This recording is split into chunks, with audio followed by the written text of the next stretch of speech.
नहीं, मतलब सितंबर महीने के अंतिम सप्ताह के आसपास में वो डॉक्यूमेंट वेरिफिकेशन की स्थिति में हम लोग आ जाएंगे।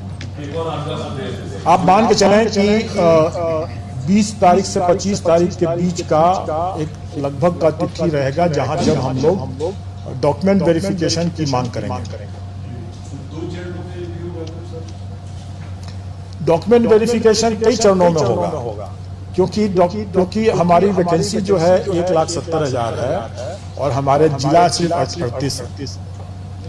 देखिए, हम लोग जो निकालते हैं डॉक्यूमेंट वेरिफिकेशन के लिए वो प्रोविजनल रिजल्ट के बेसिस पर देते हैं कि जो लोग कंसिडरेशन जोन में आ गए, मतलब जो सफल होने वाले जो अभ्यर्थी हो गए, उनका हम डॉक्यूमेंट वेरीफाई करवाते हैं। और डॉक्यूमेंट वेरीफाई कराने के बाद अगर उसमें भी मान लीजिए, जैसे मैंने बताया कि सीटेट अगर अपीयरिंग कैंडिडेट का है, बाद में पता चलता है कि नहीं पास। कई अभ्यर्थी ऐसे भी हो सकते हैं जो उन्होंने दावा कर दिया कोई आरक्षित श्रेणी का या किसी और श्रेणी का, बाद पता चलता है कि वो नहीं, वैसा नहीं। तो स्वाभाविक है कि डॉक्यूमेंट वेरिफिकेशन के समय में उनका कट सकता है, छट सकता है, और जो उसके हिसाब से फिर उनका रिजल्ट, फाइनल रिजल्ट फिर निकालते हैं। हम लोग हार्ड कॉपी में भेजते थे, अब हम लोग सॉफ्ट कॉपी में भेजना शुरू कर चुके हैं, जिसमें हम लोग सॉफ्ट कॉपी में उसके डॉक्यूमेंट्स के साथ साथ उसका जो बायोमेट्रिक डिटेल्स हमारे पास है वो भी हम भेजेंगे। तो अब अभ्यर्थी नौकरी पाने के बाद भी वो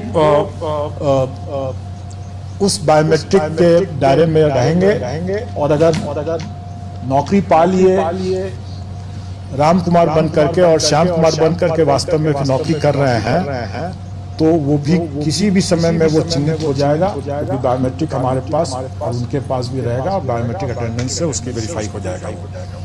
इसलिए मेरा अनुरोध है कि जितना मेहनत आप बायोमेट्रिक सिस्टम को तोड़ने में लगाएंगे, शायद न तोड़ पाए, उससे बेहतर है कि उतना समय अपने पठन पाठन पर ध्यान रखें, अच्छे से परीक्षा दें, और अच्छा से कदाचार मुक्त परीक्षा रहेगा तो आपको सही तरीके से रिजल्ट भी मिलेगा, सही समय पर भी मिलेगा, और सबका उसमें कल्याण होगा।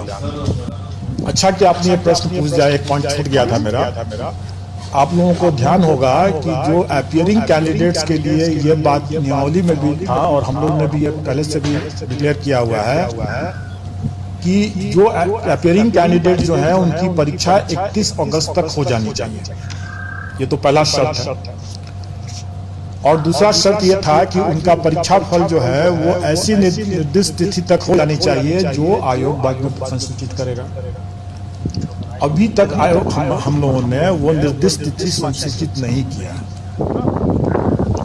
अभी तक वो निर्दिष्ट तिथि संसूचित नहीं किया है, क्योंकि अभी तक हमारे पास ये नहीं था कि हम परीक्षा फल कब तक घोषित कर पाएंगे, क्योंकि वो आंकड़े हमारे पास नहीं थे उस समय, जिस समय हम लोग आवेदन आमंत्रित कर रहे थे। कितने कैंडिडेट्स अपीयर होते हैं, कितनी संख्या में हमारे पास आता है मामला, OMR की हमारे स्कैन करके रिजल्ट निकालने की क्या क्षमता हमारी हो पाएगी, ये सब चीज थोड़ा सा अभी क्लियर नहीं था। इसीलिए हम लोगों ने वो तिथि नहीं बतलाया कि रिजल्ट हम कब घोषित करेंगे, क्योंकि रिजल्ट घोषित करने के पहले हमें उनका वो सर्टिफिकेट की जरूरत पड़ेगी। सीटेट जो अपीयरिंग कैंडिडेट होंगे या जो बीएड के जो अपीयरिंग कैंडिडेट होंगे, जो अपनी पात्रता उनके अपीयरिंग जो एग्जाम जिसमें हैं उसके परीक्षा फल पर आधारित होगा, उनके लिए भी हम लोग इसको सुरक्षित तो रखेंगे लेकिन डिक्लेयर नहीं करेंगे। अब रही बात कि उनको अंतिम तिथि क्या मिलेगा, जिस तिथि तक उनका संशय दूर हो जाना चाहिए या उनका एग्जाम का रिजल्ट आ जाना चाहिए।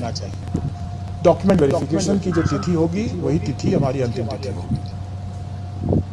डिप्लोमाधारी वालों का तो बिल्कुल रिजल्ट सितंबर में ही आ जाएगा।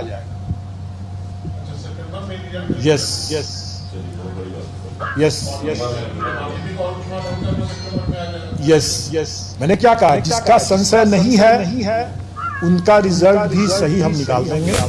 जिनका संशय रहेगा, तो जैसा संशय रहेगा, जिस स्तर पर मामला लंबित है उस स्तर से निर्देश लेकर के ही हम निकालेंगे।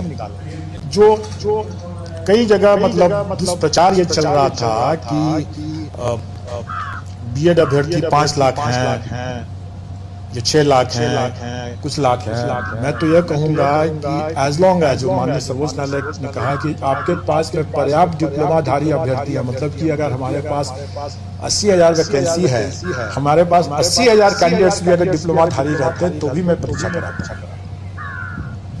अभी तो वर्तमान में हमारे पास 80,000 नहीं, हमारे पास 3,80,000 नहीं, मतलब सितंबर महीने के